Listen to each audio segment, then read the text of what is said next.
Hello everyone, this is Homer White here with the first in the series of screencasts for Chapter 7.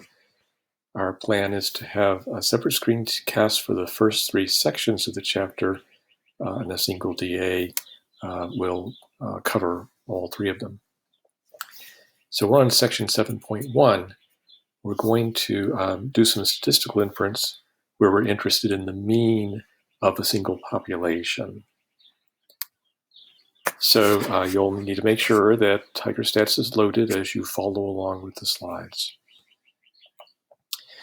It's a little lead up here, really just a review of some ideas and some terminology. So we're going to be working with a new parameter of interest here. No longer Chapter 6, where data was typically yes-no questions, or at least categorical types of data. We're now interested in numerical data, and we're interested in a population mean. The mean of a population, you'll remember, is written mu, the Greek letter mu. So for example, imagine a population of people.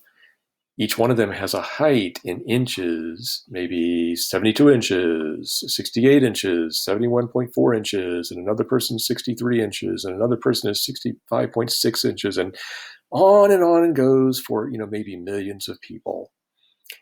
And the mean mu of the heights of every one in the population is this fraction, the sum of all those millions of heights divided by that very large number of people in the population. So we're probably never going to know mu. But if we take a random sample from the population, maybe we can start doing some inference about what mu might be. In particular, let's take a random sample of some size, let us say n, from the population. Then from the data of heights that we get, or the numbers we get from the population, we can compute the sample mean, which is written x with a little bar over it. It's just the sum of all the heights in the sample divided by n. So we can know x bar because we know our data. And we figure that most likely x bar is approximately the mean of the population. Makes sense. The mean of the sample should be roughly the mean of the population, but give or take some for chance variation in the sampling process. And what's that give or take figure? Well, we've learned in earlier chapters that it's called the standard error of the sample mean, SE of the x bar. And by definition, it's the standard deviation of the population, sigma up there, divided by the square root of the sample size. Now, we probably won't ever know sigma, but we could estimate it with the standard deviation of our sample. That's called S. So roughly, we figure the standard error of x bar is probably about the standard deviation of the sample divided by the square root of the sample size. That's going to be our rough give or take figure. Now, here's something new, the t-distribution. Suppose that you take a random sample of size n from some population with a mean mu that you don't know. But you go ahead and find the sample mean x bar, and you find the sample standard deviation s. And suppose you compute this quantity, it's called t. It's the sample mean you got minus the mean of the population over this rough give or take standard error. That's called the t-statistic. Now, actually, I can't compute it, because you don't know mu. But let's talk about what this quantity is and what it means. So what would t tell a person if they could find it? Well, since it is this fraction here, but the S is probably approximately the standard deviation for the population, it's the sample mean minus mu, which is approximately what you'd expect the sample mean to turn out to be, divided by the give or take figure. And so what t roughly measures, just roughly measures, is how many standard errors the x bar is above or below what you would expect it to be. It's sort of how unusual a sample mean is, you might say. Now, I'll tell you a little fact about the t statistic, this fraction that we looked at. If the population is normally distributed, if the population's distribution looks like a perfect bell-shaped curve, then the t statistic has what we call a t distribution with n-1 degrees of freedom. And you might wonder, what is that? Well, you can use this little app to explore it. This comes from the TigerStats package. We'll run this little function here in RStudio. Let's head over to RStudio.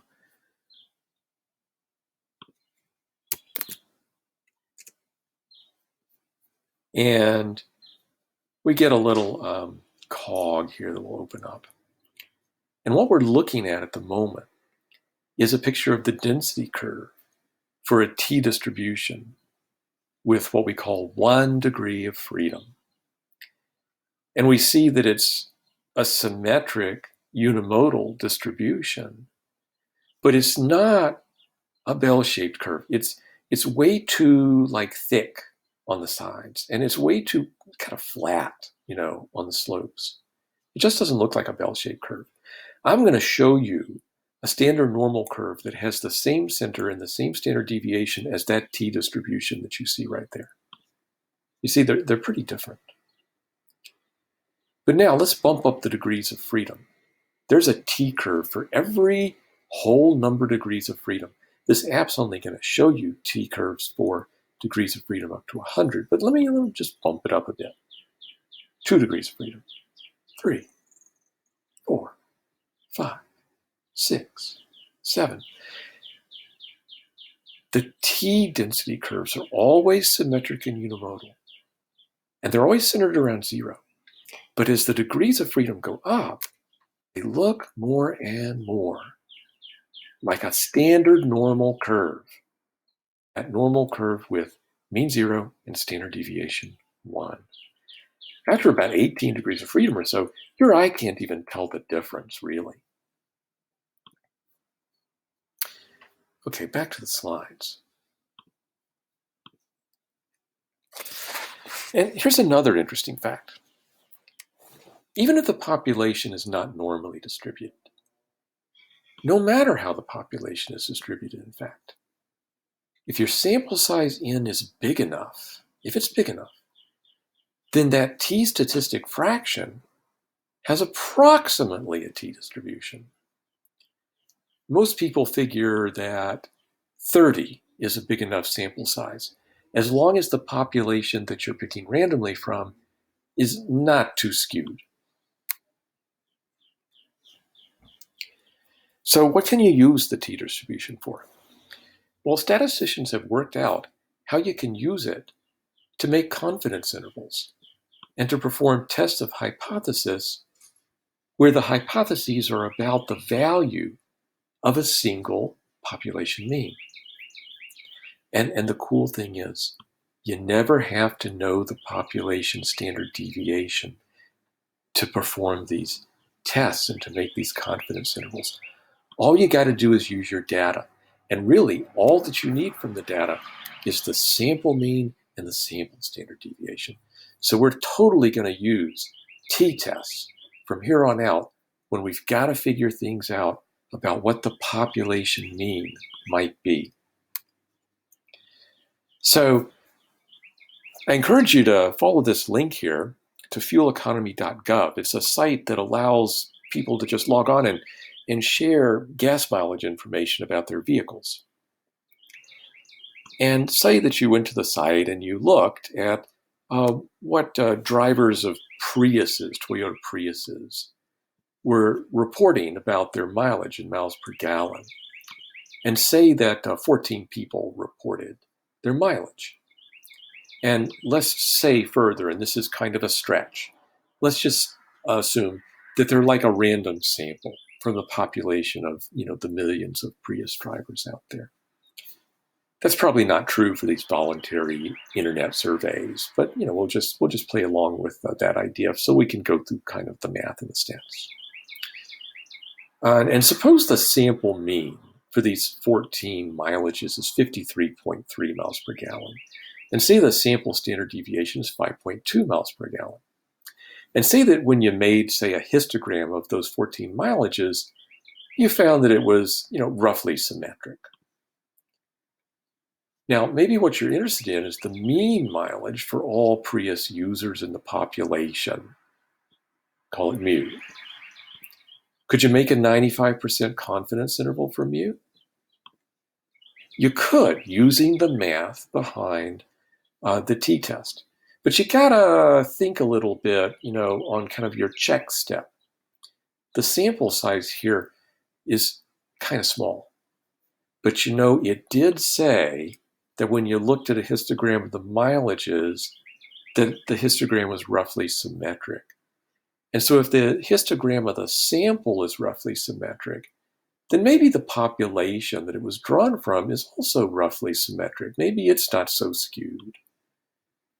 And so maybe it's okay, even though the sample size is not all that big, to go ahead and use the math behind the t-statistic to get a confidence interval for mu.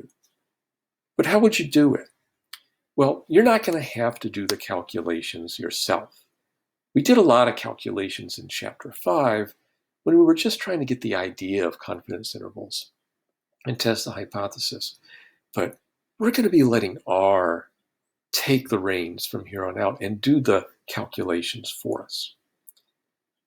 They're done with a new R function called ttestGC. And when you've got summary data like we have, the sample mean and the sample standard deviation, then we can just plug in that summary data. There's a parameter called mean, and we'll set it equal to the sample mean. There's a parameter called SD, which stands for the standard deviation of the sample, and so we set it to the 5.2 that they said those cars had as a standard deviation. And there were 14 cars in the sample. The N is the sample size. So let's just run this code in RStudio and see what we get.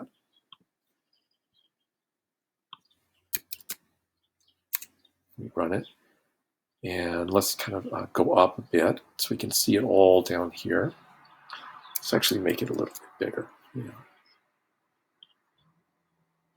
And so there's all the output, culminating in the confidence interval down here. Let's go through the output bit by bit. So it starts out with some descriptive results. So it's really just spitting you back the summary information that you already know. So that's not too useful this time. But then it goes on to the inferential stuff. It gives you the point estimate. Your best guess at what mu is the sample mean. There it is, 53.3. And then here's the first really new piece of information. It gives you its guess at the standard error for the sample mean.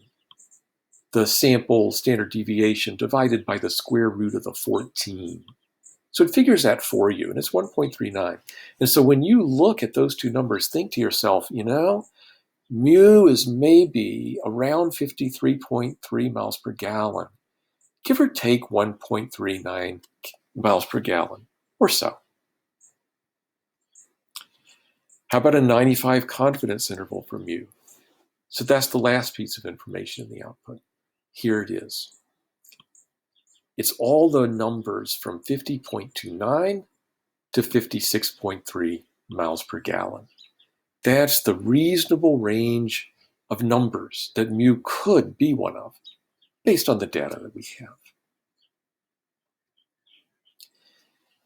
Now, you can also do tests of hypothesis.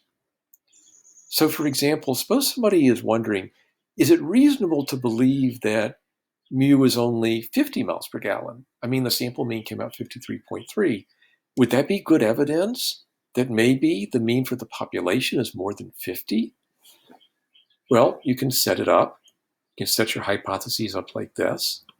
Null hypothesis says mu is just 50. Alternative hypothesis will disagree with that.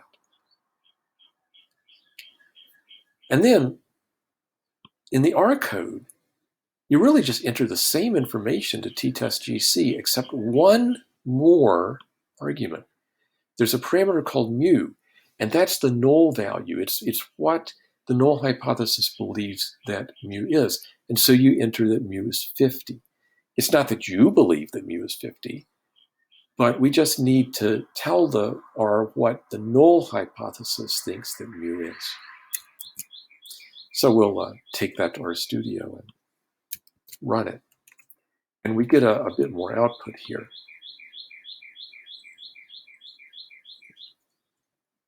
So again, let's go through the output bit by bit. So you start off with the same, I'll just head back to RStudio, the same descriptive results and the same talk about the point estimate, the sample mean, and the standard error. And the confidence interval too, you've got that. The new stuff is down here at the bottom, okay? That deals with the test of significance. And so very nicely, you're told what the null and the alternative hypotheses are. Mu is 50, mu is not equal to 50. And very importantly, you're given the test statistic. That's this t fraction that we learned about. The sample mean minus what the null thinks that the mean of the population is, divided by that standard error. And it's 2.375. And so you can look at that and you can say, wow, that 53.3 that we got for our sample mean, it's more than 2 standard errors above what a believer in the null hypothesis would expect it to be.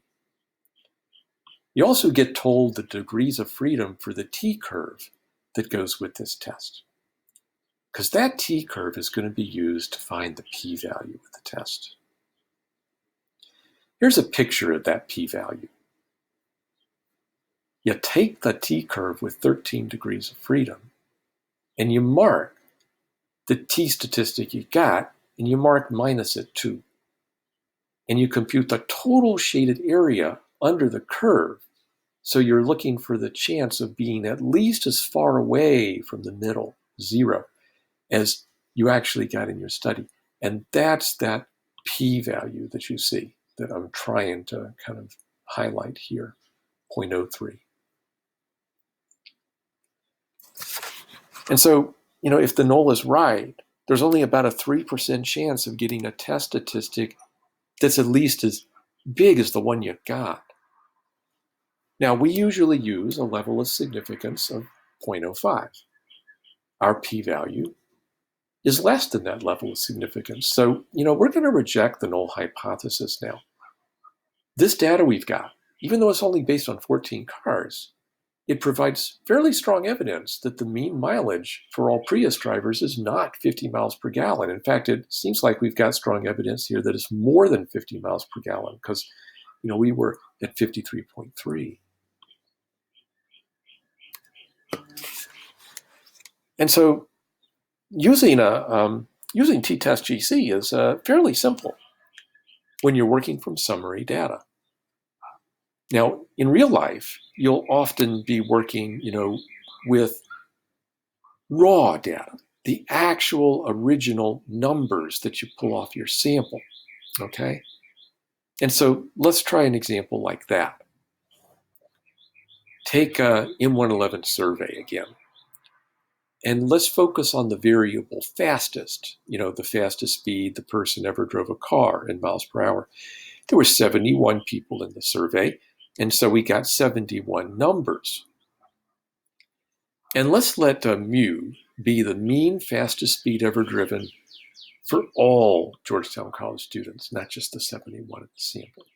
Mu is that number we're never going to know. But somebody might wonder, they might think, mu could be 100, but we've already looked at the sample mean earlier, and we've seen it was something like 105. And so, somebody else could say, no, I think mu is not 100. for the R code is still ttestGC. You just got to say, first of all, what variable is going to give you the numbers in your sample. So the twiddle says, I'm going to have a variable coming up, and the variable's name is fastest. And then the data parameter, you just say what data set that variable lives in. And then mu is 100 is telling you what the null hypothesis thinks that the mean of the population is. And so,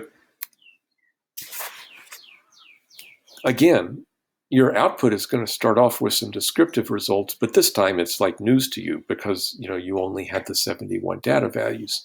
And now you get told that the average of them, the sample mean, was 105.9. Sample standard deviation was about 21. And there were 71 people in the sample. 71 is a pretty big number.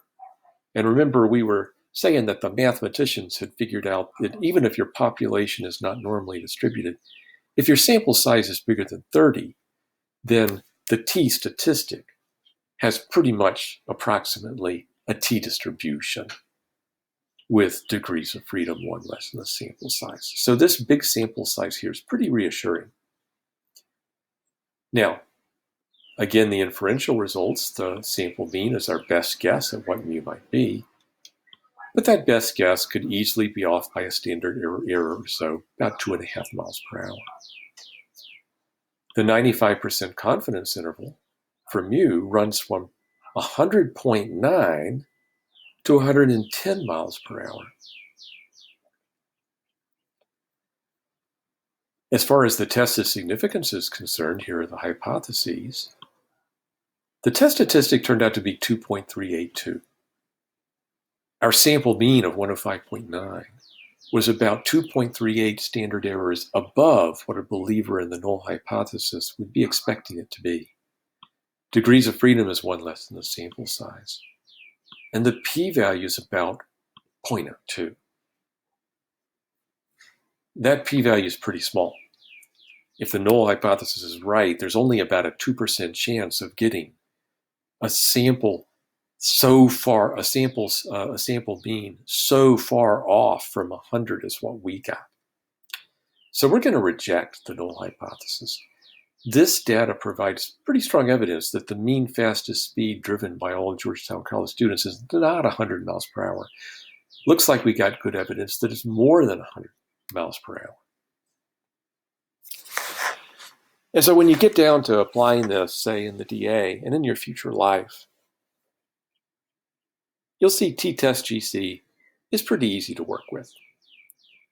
If you're working with summary data, then the basic template is ttestGC, and you set the mean to be whatever you are told the sample mean is, and the standard deviation, whatever you're told the sample standard deviation is.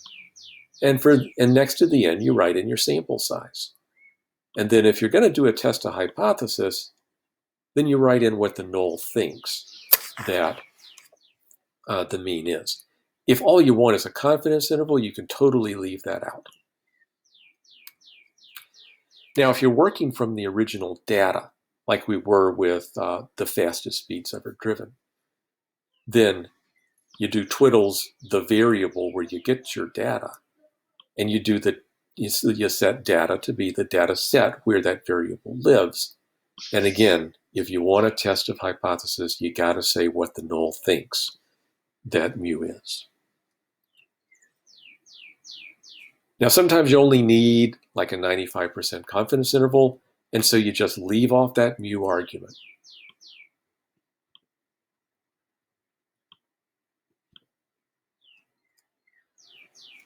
Now, from time to time, you're going to want confidence intervals with another level of confidence. In that case, things are the same as before, except you have to specify a parameter called conf.level and set it to the level of confidence you want as a decimal, not as a percent. So conf.level equals 0.99 would give you a 99% confidence interval from mu. It's going to be wider, than a 95% confidence interval would be. But whether you're working from summary data or working from the original, The difference is just the same thing. Add conf.level equals the level of confidence that you want. We'll be back soon with another installment on working with means of populations.